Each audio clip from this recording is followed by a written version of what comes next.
Retomando a nossa conversa, estamos agora no bloco 3, que vai tratar sobre instrumentos e práticas de avaliação e o papel do professor.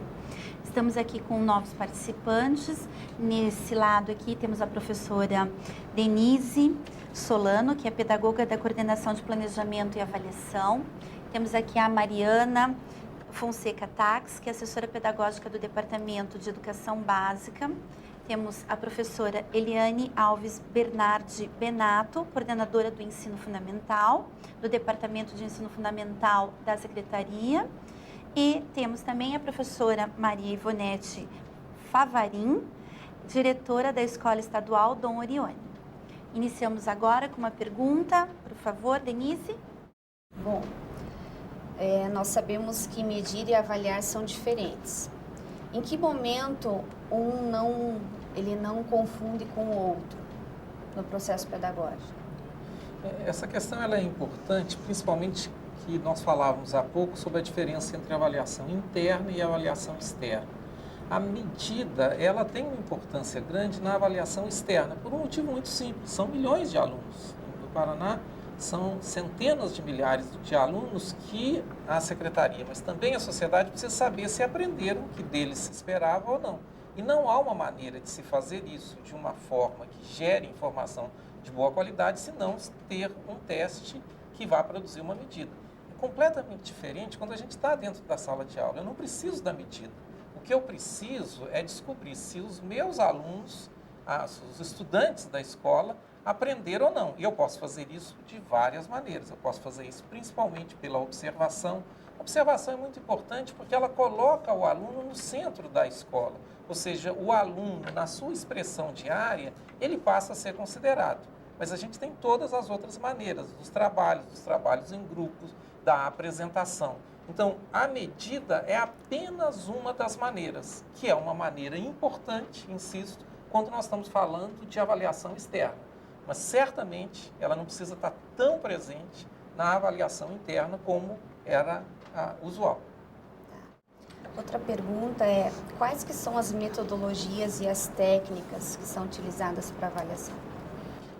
Eu diria que as metodologias que são utilizadas nas escolas usuais ainda é a prova super tradicional. Você apresenta um conjunto de questões, essas questões frequentemente elas foram improvisadas e atribui-se pontos e obtém-se uma nota. Ou seja, nesse sentido é que a avaliação é muito criticada, porque ela não gera aquilo que a gente espera dela. Quer dizer, eu espero, como dissemos anteriormente, que a avaliação gere informação sobre os alunos, o conjunto dos alunos, mas também sobre o aluno em particular. Então, hoje, infelizmente, a gente usa pouco essas metodologias que pedem ao aluno para dar uma demonstração concreta de que ele aprendeu. Acho que eu aproveito aqui para chamar a atenção e insistindo também que hoje o objetivo não é que a criança aprenda, entre aspas, um conteúdo, é que ela aprenda a fazer algo com esse conteúdo. Essa que é a ideia de habilidade. Não é que o conteúdo, o conhecimento perdeu a importância, não. Só que hoje a gente quer que na educação básica o aluno saiba fazer. Ora, como que eu sei que o aluno sabe fazer? Eu tenho que pedir a ele para fazer. Então, daí todo o esforço da contextualização, de trazer as situações da vida real e perguntar o que você faria isso? A matemática está fazendo isso em coisas triviais, mas importantes, que é o uso da moeda nas transações, que é o uso das medidas. Então, o que a gente gostaria é que essa evidência do aprendizado feita através da demonstração, ela tivesse mais presente. É claro que isso também é mais difícil, né? O mais fácil é o que é mais feito. Infelizmente, não é o melhor. Retomando um conceito que você já havia falado antes, Chico, e agora com a pergunta da Denise, num exemplo, todos nós aqui, com certeza que estamos aqui nessa mesa, trabalhamos e aprendemos preposições. E uma boa parte deve lembrar daquela musiquinha que todo mundo aprendeu para decorar a preposição. Então, ante, até, após, por, contra, desde, entre, para, perante, né? E assim por diante. Você faz, mas você aprendeu, decorou e muitas vezes você não sabe utilizar essas preposições. Então, assim, a aprendizagem, ela é uma atribuição do professor? Não, ela é uma atribuição do professor, ela é uma atribuição do aluno, ela é uma atribuição do processo. Claro, e do projeto pedagógico, perceba que quando esses exemplos que você está falando, que um aprender uma estrutura da língua de uma maneira completamente artificial, que nunca ocorre. A gente nunca é demandado a apresentar as preposições dessa maneira como você se referiu. Mecânica. Dessa maneira mecânica. Isso é uma aprendizagem relevante. Eu me lembro disso na matemática, eu aprendi várias coisas que eu não tinha a mínima ideia qual que era a conexão que tinha com a minha vida. O meu professor falava, olha, isso é muito bonito. Eu até entendia que aquilo era bonito. Mas hoje a educação básica, ela mudou. Hoje a gente diz a educação é para a vida. Ou seja, você vai aprender a geografia, você vai aprender história, você vai aprender a língua estrangeira, mas também a matemática, também a leitura, para ser um cidadão pessoalmente realizado, inserido no trabalho, inserido na participação social. É para isso que a educação básica exige. Então, aí a mudança não é uma mudança só na avaliação, é uma mudança também naquilo que a educação básica está enfatizando. A professora Marisa dizia isso agora há pouco, ou seja, a avaliação ela está a serviço de um projeto pedagógico. Se o projeto pedagógico continua ensinando algo que é irrelevante, ela vai também utilizar formas de avaliação que são completamente inapropriadas. Quer dizer, o que a gente chama de decoreba, no fundo, é isso. É um conhecimento sem nenhuma inserção na vida do aluno. Então, a avaliação, insisto, ela tem que estar completamente atrelada ao objetivo do ensino. E o objetivo do ensino hoje são as habilidades. E o que vai ser a habilidade? É fazer algo com alguma coisa. Mas os dois têm que estar juntos. Quer dizer, eu não quero só o conteúdo, que foi a minha formação lá no interior de Minas. Mas não adianta eu imaginar também que eu possa fazer sem aprender. As duas coisas têm que estar juntas. Isso é difícil. Nós estamos num processo de mudança da escola para conseguir isso. Mas certamente a avaliação ela tem que cada vez mais chamar a atenção para o fazer. É isso que está presente, por exemplo, na ideia do Enem. Agora, continuando, Eliane, que tem alguma contribuição, alguma questão para a gente? Na sua opinião, quais são as principais dificuldades que os professores encontram no processo de avaliação? Eu tenho a impressão que uma dificuldade que talvez não esteja explicitada, mas que é muito concreta, é uma falta de clareza do que cada atividade pretende atingir. Nós falamos agora há pouco que o objetivo, a função social da escola, ela tem a ver com o aprendizado. E o aprendizado de coisas muito bem definidas. Né? Nós queremos que a criança saia, para pegar uma coisa muito objetiva, que ela saiba ler. E que ela saiba ler textos de várias complexidades. Então, tendo essa clareza do que eu vou fazer hoje, do que eu vou fazer nesses 2 meses, então facilita como eu vou verificar se isso ocorreu ou não. Eu sinto que há muita falta de clareza de onde se quer chegar.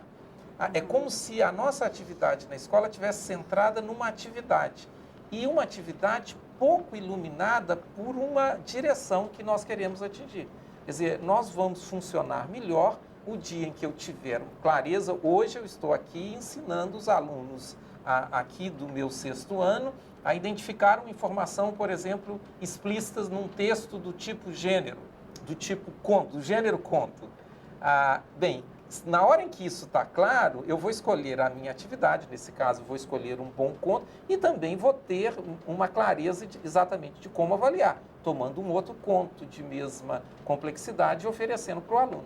Então eu sinto que a maior dificuldade não está na avaliação, que ela tem que servir, como disse, à aprendizagem, mas na clareza do que se quer atingir com a atividade.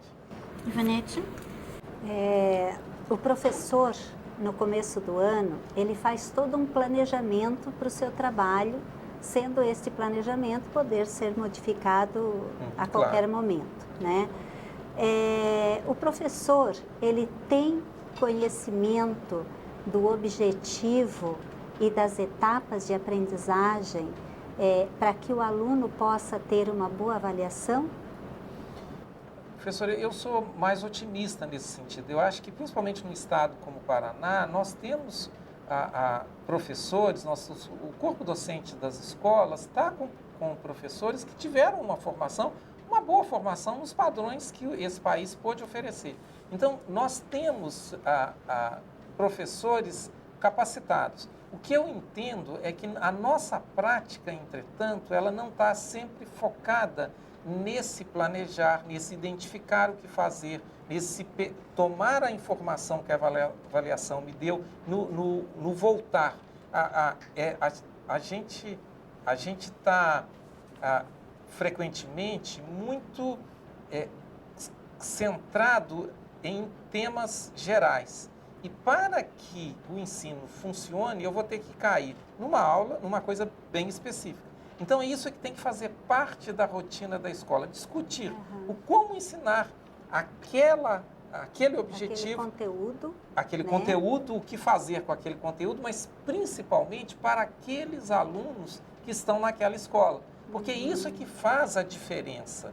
Entenda, eu posso ensinar de uma maneira que dê muitos resultados.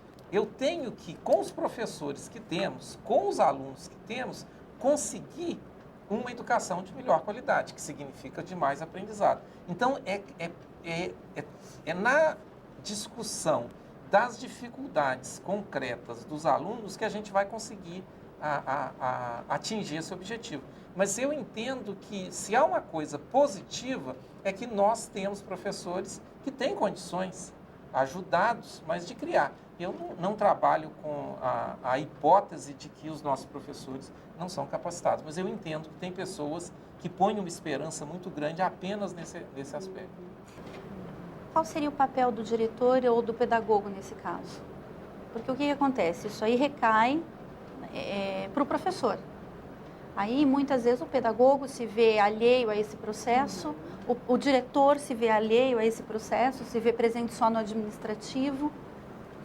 A escola, o central na escola é o projeto pedagógico. O diretor, ele tem que ser o responsável por esse projeto pedagógico e o auxiliar, o direto do diretor é exatamente o pedagogo nessa dimensão, que é a dimensão pedagógica. Então, é mais do que legítimo, e a escola faz pouco isso, o diretor, reunidos com seus professores, perguntar, olha, nossos objetivos nesse bimestre é que os alunos adquiram esses conhecimentos, essas habilidades. Os seus alunos conseguiram? Quais foram as dificuldades? Quando você colocou essa avaliação, exatamente que tipo de especificidade da habilidade você estava contemplando? Ou seja, é importante que a escola se encontre no pedagógico. Ela tem que ter uma rotina de discussão do pedagógico, liderada pelo diretor. O diretor tem uma função importante, que é uma função de liderança.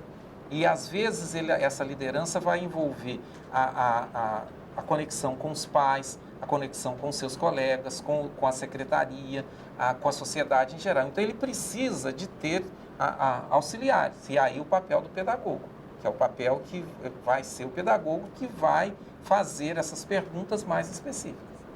Mariana, agora com a sua contribuição. Então, professor, tendo em vista toda essa discussão que nós fizemos aqui, existem prejuízos de uma avaliação mal conduzida? Quais seriam esses prejuízos? Prejuízo para o aluno, prejuízo para o desenvolvimento do trabalho pedagógico?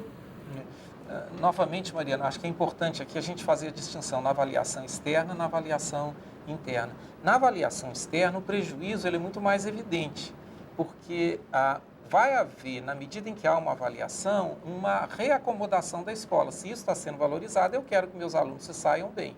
Então, é muito importante que uma avaliação externa ela seja muito bem calibrada para pedir algo que seja relevante. Então, se eu peço numa avaliação externa uma questão que é daquele tipo que a gente se referia agora há pouco, completamente de uma repetição sem sentido de determinados fatos, isso vai gerar na escola uma reação de dizer, para se sair bem, eu preciso que o meu aluno decore. Isso é muito ruim, isso tem que ser evitado. Ou seja, a avaliação externa, ela tem que ter uma clareza muito grande do que pedir, porque senão ela vai funcionar como uma pauta, como um exemplo muito ruim para a escola.